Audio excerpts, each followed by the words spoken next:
Betrayed by the one person who was supposed to protect her, Sylvia traded her own flesh and blood to a ruthless crime syndicate to settle a massive gambling debt. Everyone thought the innocent daughter would not survive the night. What this feared mobster did instead shocked the entire criminal underworld. Rain lashed against the greasy windows of the Bellagio's underground VIP lounge, a hidden subterranean room located miles away from the glittering Las Vegas Strip. Inside this soundproofed vault, fortunes were made and erased before the sun ever dared to rise. Sitting at the mahogany poker table, her hands trembling violently, was Sylvia Carmichael. She was 52, but looked a decade older, her face lined with the brutal arithmetic of a lifetime spent chasing impossible odds. Across from her sat Stefanik Rossi. Stefanik did not look like a man who ran the most dangerous organized crime syndicate on the West Coast. Dressed in a bespoke charcoal Tom Ford suit, his dark hair immaculately swept back, he possessed the calm, terrifying stillness of a predator that had already won. He casually flipped a silver Zippo lighter open and closed, the metallic clink slicing through the heavy, smoke-filled air. Sylvia's chips were gone. All of them. The $3 million she had borrowed on credit from the Rossi family had vanished into the dealer's tray over the last 4 hours. That is the end of the line, Mrs. Carmichael, Stefanik said, his voice a low, gravelly baritone that commanded absolute silence in the room. You owe my family $3.2 million, factoring in the interest of the evening. How do you intend to pay? Panic seized Sylvia's throat. She looked at the two massive men standing by the door, Matteo and Leo, Stefanik's most ruthless enforcers. She knew the stories. People who failed to pay Stefanik Rossi did not just disappear. Pieces of them were sent back to their families as warnings. I can get the money, Mr. Rossi, Sylvia stammered, her heavily mascaraed eyes wide with terror. Just give me a week. I have property. I have assets. Stefanik stopped flipping the lighter. He leaned forward, his piercing blue eyes locking onto her erratic gaze. You have a foreclosed condo in Henderson, 3 maxed-out credit cards, and a suspended driver's license. You have nothing, Sylvia. You are empty. Desperation is a corrosive acid that eats away at human morality, and in that suffocating room, Sylvia's maternal instincts dissolved completely. She reached into her designer knockoff purse and pulled out a photograph. Her hands shook as she slid it across the green felt of the poker table. I have her, Sylvia whispered, her voice barely audible over the hum of the air conditioning. Stefanik looked down at the photograph. It was a picture of a young woman in her early 20s, with striking auburn hair and intelligent, soulful brown eyes. She was standing outside a community college, smiling brightly, completely unaware of the darkness her mother inhabited. This is my daughter. Kathy, Sylvia continued, the words spilling out in a pathetic rush. She is 22. She's clean. She's smart. She's untouched by this world. Take her. Take her as payment. She can work for you, do whatever you want. Just wipe my debt clean. Please, Mr. Rossi, let me walk out of here. A heavy silence descended upon the room. Even Matteo, a hardened killer who had seen the worst of human depravity, shifted uncomfortably by the door. Selling one's own child to the mob was a line rarely crossed, even in their grim reality. Stefanik stared at the photograph for a long, agonizing minute. His expression remained utterly unreadable. He did not blink. He did not sneer. Finally, he looked up at the pathetic, trembling woman who had just traded her daughter's life for a clean slate. Draw up the contract, Stefanik ordered, not looking away from Sylvia. She signs away all legal guardianship and sever ties completely. If she ever contacts the girl again, she dies.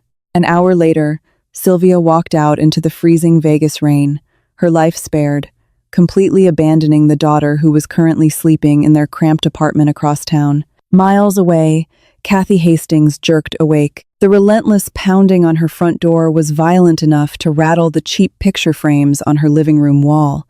It was 3 a.m. She pulled a worn cardigan over her pajamas, her heart hammering against her ribs. "Mom," she called out, stepping toward the door. Sylvia had been acting erratically for weeks, and Kathy always feared the worst. Before she could reach the deadbolt, the door violently burst open, splintering the wooden frame. Two large men in dark suits stepped into her small living room. The first man, Mateo, looked at her with a chilling professional indifference. "Kathy Hastings?" he asked. "Who are you? Get out of my house before I call the police." Kathy backed away, frantically searching for her phone. Mateo stepped forward, snatching the phone from the kitchen counter before she could reach it. "The police won't help you, Kathy. Your mother, Sylvia, incurred a substantial debt tonight. She couldn't pay it." Kathy's blood ran cold. What did she do?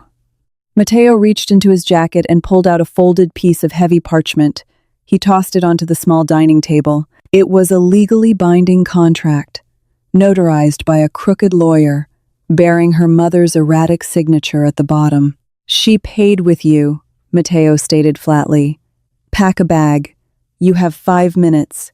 Do not make this difficult, or we will drag you out of here in what you are wearing." Kathy stared at the signature. The room spun. The ultimate betrayal crashed over her like a tidal wave. The woman who gave her life had just sold it to save her own skin. Numb with shock and paralyzed by a fear so profound it stole her breath, Kathy slowly walked to her bedroom. She gathered a few clothes, her hands trembling just as violently as her mother's had hours prior. Her life, as she knew it, was over. The drive from the decaying suburbs of Henderson to the sprawling, heavily fortified Rossi estate in the mountains took 45 minutes. Kathy spent the entire journey in the back of the blacked-out SUV, staring blankly at the passing streetlights.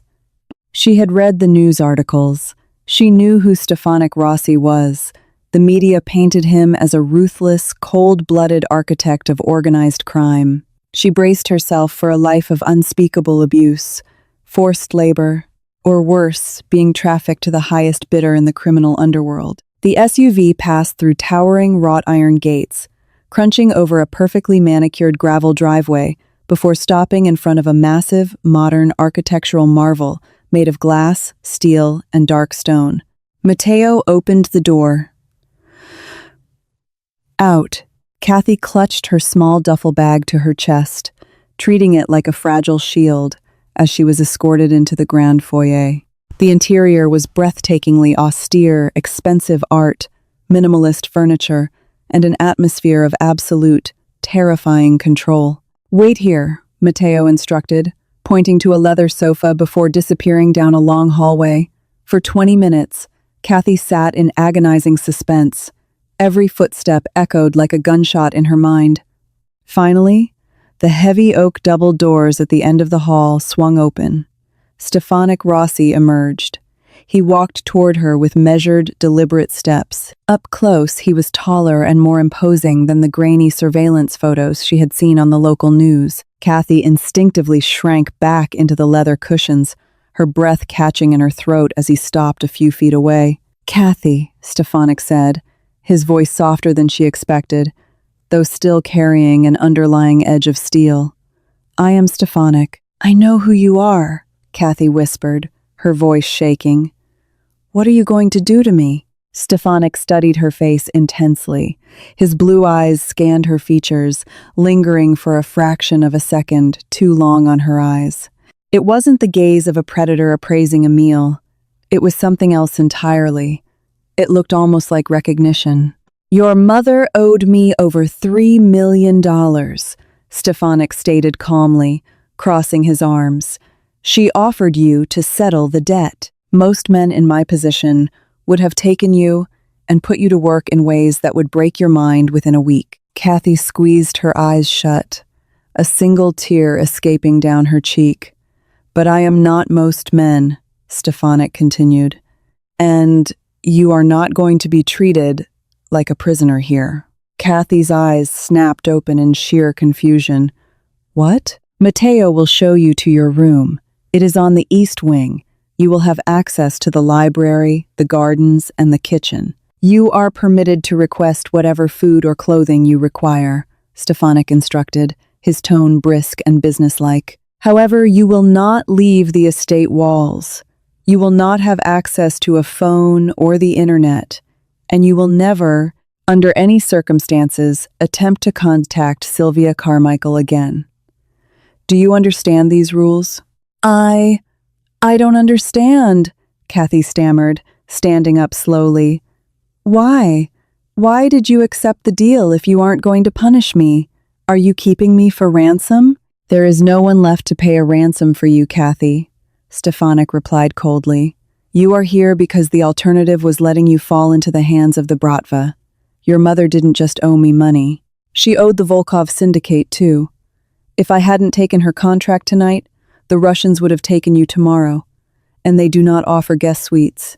The revelation hit Kathy like a physical blow. Her mother hadn't just thrown her to the wolves, she had thrown her into the middle of a war between apex predators. Before Kathy could process the magnitude of the situation, Stefanik turned on his heel. "Get some sleep.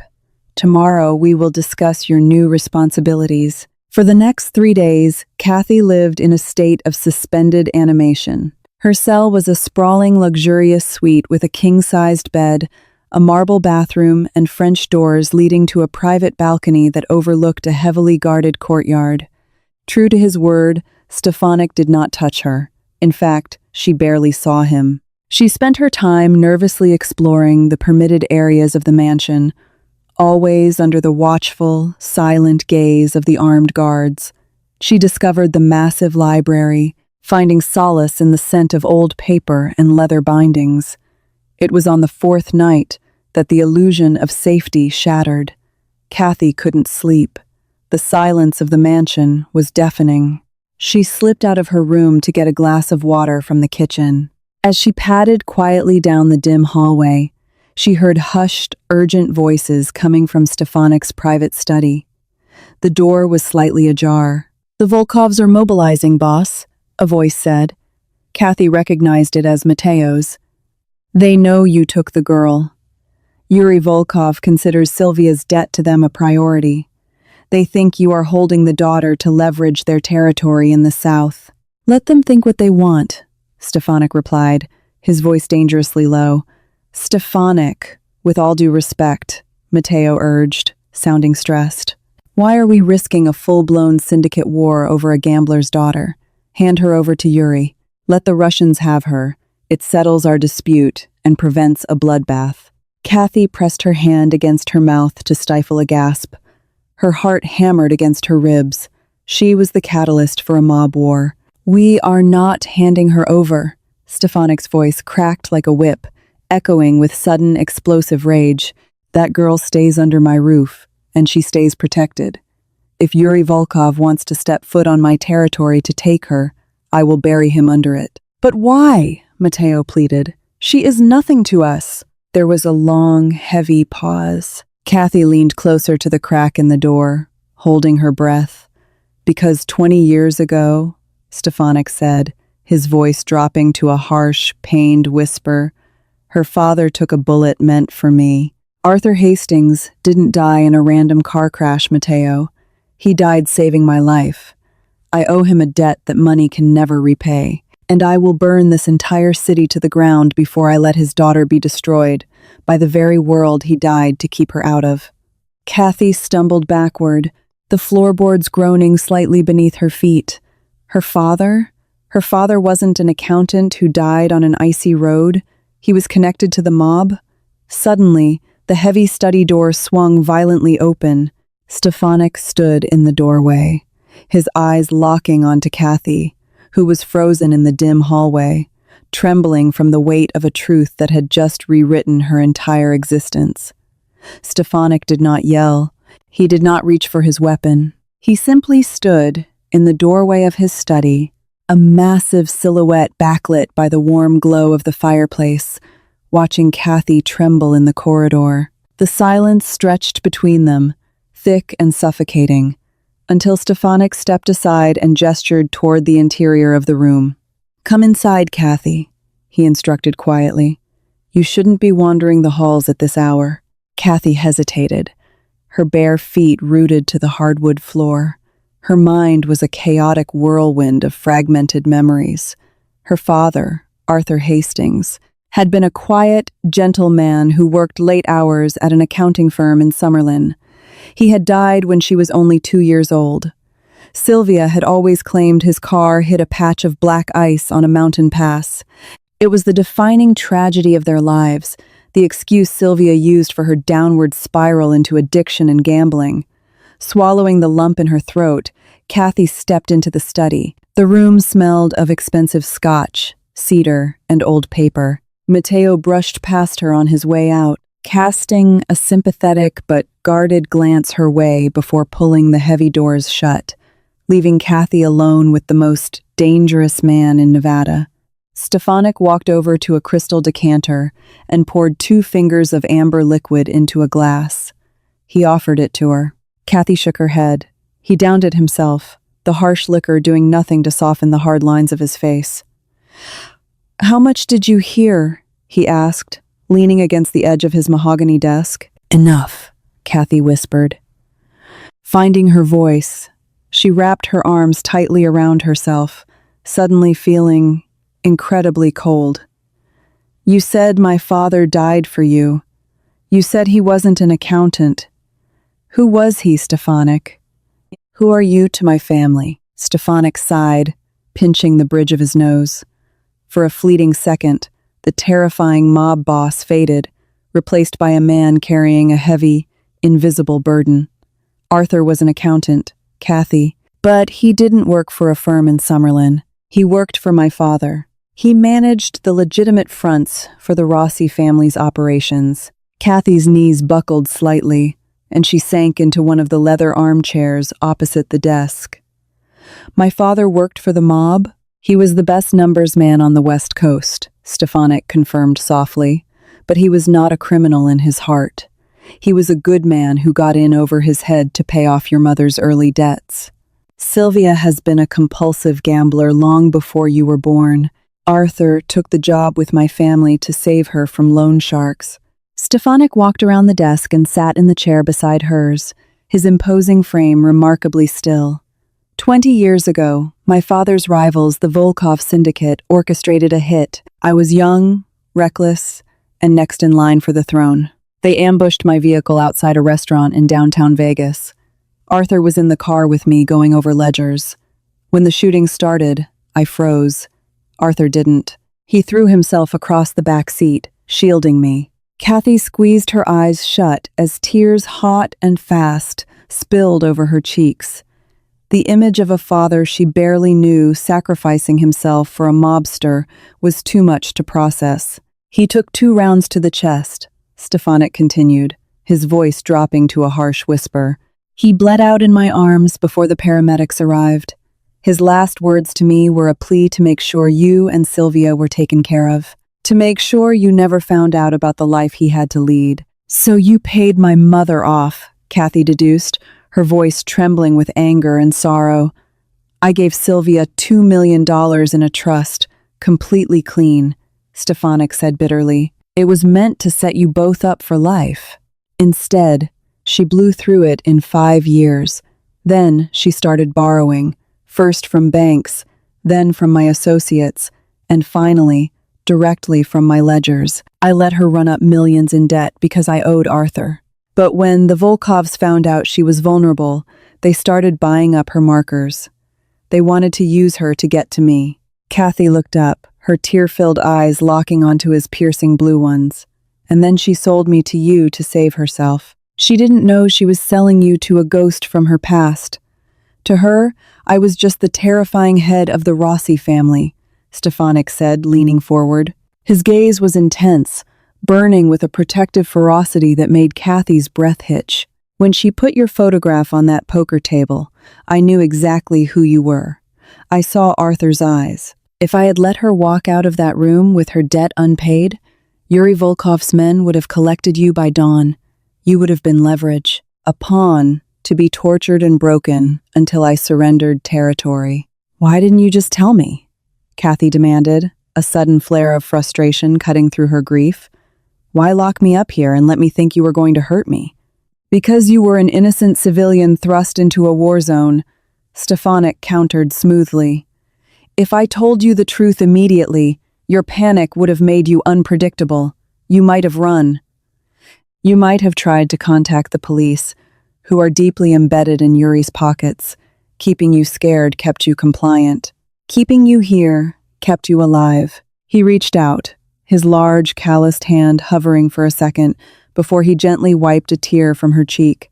The touch was electric, sending a startling jolt of warmth straight to Kathy's heart. It was a terrifying realization she was feeling dangerously drawn to the man who controlled her fate. You are not a prisoner, Kathy Hastings, Stefanik vowed, his voice a low rumble. You are under my absolute protection. No one in this city will touch a hair on your head. I swear it on your father's memory. For the first time since her world was shattered, Kathy looked at Stefanik Rossi and did not see a monster. She saw a shield. A week passed in a tense, claustrophobic bubble. Kathy's relationship with Stefanik shifted dramatically. The fear evaporated, replaced by a complex, simmering dynamic. They ate dinner together in the grand dining room. He asked her about her college classes, her dreams of becoming an architect, listening with genuine, undivided attention. In return, she saw glimpses of the man beneath the armor. The exhaustion of leading a criminal empire, the constant paranoia, and the deep-seated guilt he carried over Arthur's death. She was falling for him. It was absurd, Stockholm Syndrome adjacent, and completely irrational, but the way his eyes tracked her every movement, full of possessive, quiet adoration, made her heart race. But the outside world was not content to leave them in peace. It happened on a Tuesday night. A violent thunderstorm was raging over the mountains, masking the sounds of the approaching convoy. Kathy was in the library, curled up on a leather sofa reading a novel, while Stefanik was in a meeting with Matteo and his lieutenants down the hall. Suddenly, the lights flickered and died, plunging the massive estate into pitch blackness. A split second later, the deafening roar of an explosion rocked the foundation of the house. The library windows shattered inward, sending a spray of glass across the Persian rugs. Kathy screamed, throwing her hands over her head as she rolled off the sofa. Gunfire erupted. It wasn't the distant, echoing sound of a movie. It was a deafening, terrifying percussion right outside the library doors. Kathy! Stefanik's voice sliced through the chaos. The heavy oak doors burst open, and Stefanik rushed in, armed with an assault rifle, a tactical flashlight cutting through the smoke and darkness. He found her huddled behind a heavy oak reading table. "Are you hit?" he demanded, hauling her to her feet with one strong arm. "No, I'm okay. What's happening?" Kathy yelled over the sound of automatic fire echoing down the corridor. "Volkov," Stefanik spat, his face a mask of lethal fury. "They breached the southern perimeter. Someone gave them the blind spots in our security grid." He didn't waste another second. Gripping her hand tightly, Stefanik dragged Kathy out of the library and down a hidden servants' corridor. The estate was a war zone. Rossi's guards were exchanging heavy fire with men clad in tactical black gear. The smell of cordite and burning wood filled the air. Stefanik shoved her toward a reinforced steel door at the end of the hall. He punched a code into a keypad, and the door hissed open, revealing a highly secure panic room lined with surveillance monitors and communication equipment. "Get in," he ordered. "Not without you," Kathy cried, grabbing his arm. The thought of losing him, of losing the only person who had ever truly protected her, ignited a fierce panic in her chest. "I am the boss of this family, Kathy. I do not hide while my men bleed," Stefanik said firmly. He cupped her face with his free hand, his thumb stroking her cheekbone. "Lock the door. Do not open it for anyone but me or Matteo. I will come back for you." Before she could argue, he pushed her gently inside and slammed the heavy door shut. The lock engaged with a heavy metallic thud. Kathy was alone in the glow of the monitors. She watched in horror as the battle unfolded on the screens. Stefanik was a force of nature, moving with terrifying precision alongside Matteo, pushing the Russian mercenaries back toward the courtyard. But as Kathy watched a monitor displaying the east wing where her bedroom was located, she noticed something strange. A small group of Volkov's men weren't shooting. They were moving with a specific purpose, bypassing the main fight and heading straight for her suite. They kicked the door open and tore the room apart. They weren't looking for her. They knew she wasn't there. One of the mercenaries grabbed Kathy's small duffel bag, the one she had brought from her mother's apartment. He ripped the lining open, pulled out a small, blinking black disc, and spoke into a radio. Kathy's blood ran colder than ice. A GPS tracker. Her mind raced, connecting the horrific dots. She had packed that bag herself. The only time it was out of her sight was when she had gone to the bathroom while packing, leaving her mother crying in the living room. Sylvia hadn't just sold Kathy to Stefanik Rossi to pay off a debt. Sylvia had struck a secondary deal with Yuri Volkov. By sending Kathy into the Rossi estate with a tracker, Sylvia gave the Russians the exact location of Stefanik's hidden mountain fortress, bypassing millions of dollars of security. Kathy wasn't just a payment, she was a Trojan horse. Her mother had orchestrated the assassination of Stefanik Rossi to wipe out her debts with both families simultaneously. The betrayal was so profound, so absolute, that Kathy dropped to her knees on the cold steel floor, gasping for air as the true depth of her mother's depravity finally crushed her. Inside the reinforced panic room, the young woman's mind raced. The flashing red light on the security monitor confirmed her absolute worst fear. The tracker, concealed in the lining of her duffel bag, meant Yuri Volkov's heavily armed mercenaries were not randomly attacking the estate. They were acting on precise, real-time intelligence provided by her own mother. Sylvia had weaponized her own daughter, transforming her into a Trojan horse, designed to dismantle the West Coast's most powerful syndicate from the inside out. She could not sit in the dark and wait to be rescued. She refused to be a pawn any longer. Scanning the glowing control console, her eyes locked onto a steel panel marked Internal Communications. She slammed her palm against the main broadcast button, opening a direct frequency to the tactical earpieces worn by the syndicate guards. "Vincent," she shouted into the microphone, using the Don's true given name, the one she had secretly seen printed on the private ledgers in the library, long before he adopted his feared street alias. "Vincent, do you copy? It is a trap. They tracked the bag my mother packed for me. They are ignoring the courtyard and heading straight for the East Wing suites. They are trying to flank you." Static hissed over the speakers, followed by the deafening percussion of automatic gunfire. Then, his deep, commanding voice sliced through the chaos. "I hear you, Diana," Vincent replied, hearing him use her actual birth name, the one her father, William, had given her before Sylvia forced her into a life of aliases, sent a sudden, empowering jolt through her veins. "Stay away from the door. Rocco, pull the vanguard back. We are collapsing the perimeter. Funnel them into the grand hallway. We box them in right now." On the surveillance monitors, Diana watched the lethal, synchronized ballet of the syndicate's defense. Vincent Moretti was no longer the composed, quiet man she had shared quiet dinners with. He was a phantom of vengeance, moving with terrifying, calculated precision. Alongside his loyal enforcer, Rocco, he orchestrated a brutal counteroffensive. They abandoned the outer courtyard, allowing the Russian mercenaries to push deeper into the mansion, straight into a meticulously designed architectural choke point. As Yuri Volkov's men surged into the grand hallway, confident they had the upper hand, the heavy steel security doors at both ends of the corridor abruptly slammed shut, locking magnetically. The mercenaries were trapped in a gallery of bulletproof glass and reinforced stone. Now, Vincent commanded over the comms. Hidden panels in the ceiling dropped open, and a concussive barrage of flashbang grenades rained down upon the trapped invaders. The monitors flared with blinding white light. Before the Volkov mercenaries could recover their senses, Vincent and his elite guard breached the corridor from the elevated interior balconies. For 10 agonizing minutes, the noise was catastrophic. The grand estate trembled under the sheer force of the confrontation. Diana covered her ears, her heart hammering wildly against her ribs as she watched the man who had sworn to protect her risk his own life to fulfill that vow. Finally, an eerie, heavy silence fell over the mansion.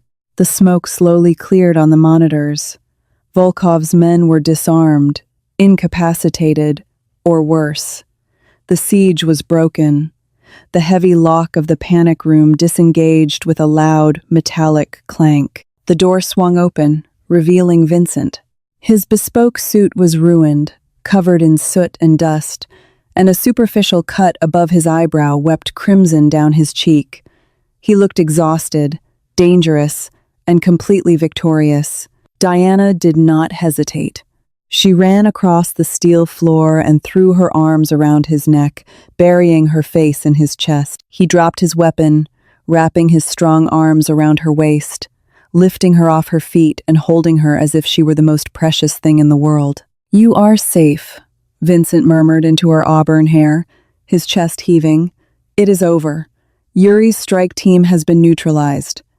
"My mother," Diana whispered, pulling back to look into his piercing blue eyes. The betrayal still burned like acid in her chest. She orchestrated this. She set you up to wipe out her debt with both families. We have to find her before she disappears. Vincent's expression hardened, a lethal coldness settling over his features. We already know exactly where she is going, and she is about to learn that there are consequences for crossing this family. The private hangar at the edge of the Nevada desert was shrouded in the pale, cold light of dawn. A sleek, twin-engine Gulfstream jet sat on the tarmac, its engines whining as they warmed up for an immediate, unscheduled departure to South America. Sylvia stood near the boarding stairs, clutching a heavy aluminum briefcase. It contained $5 million in untraceable bearer bonds, her ultimate payoff from Yuri Volkov for delivering Vincent Moretti's head on a platter. She looked nervously over her shoulder, impatient to leave her disastrous life, and her daughter, far behind. "Flight plans have been revoked, Sylvia," a booming voice echoed across the empty tarmac. Sylvia froze, the color violently draining from her face. Out of the morning mist emerged a convoy of black SUVs. They boxed the aircraft in, cutting off any hope of escape. The doors opened, and Vincent Moretti stepped out, flanked by Rocco and a dozen heavily armed men. And right beside the mob boss, standing tall and resolute, was Diana. "No," Sylvia gasped, stepping backward until her spine hit the metal railing of the stairs. "That's impossible, Yuri's men." "Yuri's men are currently being buried in the desert," Vincent stated coldly, stopping a few feet away from the trembling woman. "Your tracker was discovered. Your plan failed. And now, your debts have finally come due." "Diana, please!" Sylvia cried, immediately pivoting to manipulation. She dropped the briefcase and reached her hands out toward her daughter. "I had to do it! He was going to kill us both. I made a deal to save you, to get us the money we need to start over. Come with me." Diana looked at the woman who had raised her. She felt no pity. She felt no familial bond. The illusion of motherhood had been permanently shattered. "You didn't do this to save me," Diana said, her voice remarkably steady and devoid of emotion. "You did this to save yourself. You sold me to a man you thought was a monster, hoping he would end my life so you could line your pockets. But you made one massive mistake, Sylvia." "What mistake?" Sylvia spat, her facade of a loving mother dropping to reveal the desperate, venomous gambler underneath. "You underestimated who my father truly was," Diana replied. "William did not die in a random accident. He died a hero, protecting Vincent. And because of his sacrifice, Vincent protected me. Something you never bothered to do." Sylvia let out a harsh, bitter laugh that echoed across the tarmac. "William? A hero? You foolish girl. Do you really want to know the ultimate truth? William Hastings wasn't even your biological father. I had an affair with a wealthy casino owner. William just adopted you to cover up the scandal. You aren't a legacy, Diana. You are a mistake I used to keep William paying the bills." The revelation hung in the cold morning air. Sylvia expected it to break Diana, to send her spiraling into an identity crisis. Instead, Diana just smiled, a cold, knowing smile that perfectly mirrored the man standing beside her.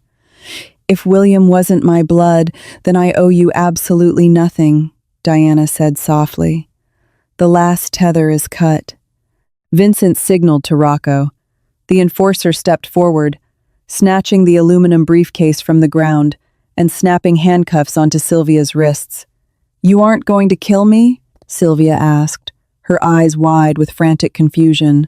"Death is too merciful for a traitor," Vincent replied, turning his back on her. "You are going to be handed over to the federal authorities with a meticulously curated file detailing decades of money laundering, extortion, and conspiracy. You will spend the rest of your miserable life in a concrete cell, entirely forgotten by the world. You wanted to be empty, Sylvia? Now you truly are." As Sylvia was dragged away, screaming and kicking, toward one of the SUVs, Vincent turned to Diana. He offered his hand. "Are you ready to go home?" he asked quietly. Diana looked at the man who had dragged her into the darkness, only to show her that she belonged there, ruling it by his side. She placed her hand firmly in his. "I am ready," Diana said. Months later, the syndicate was stronger than ever. With Yuri, Volkov weakened, and Sylvia imprisoned, a new era of absolute control settled over the West Coast. The opulent mountain estate had been fully restored, its grand halls no longer echoing with isolation, but with life.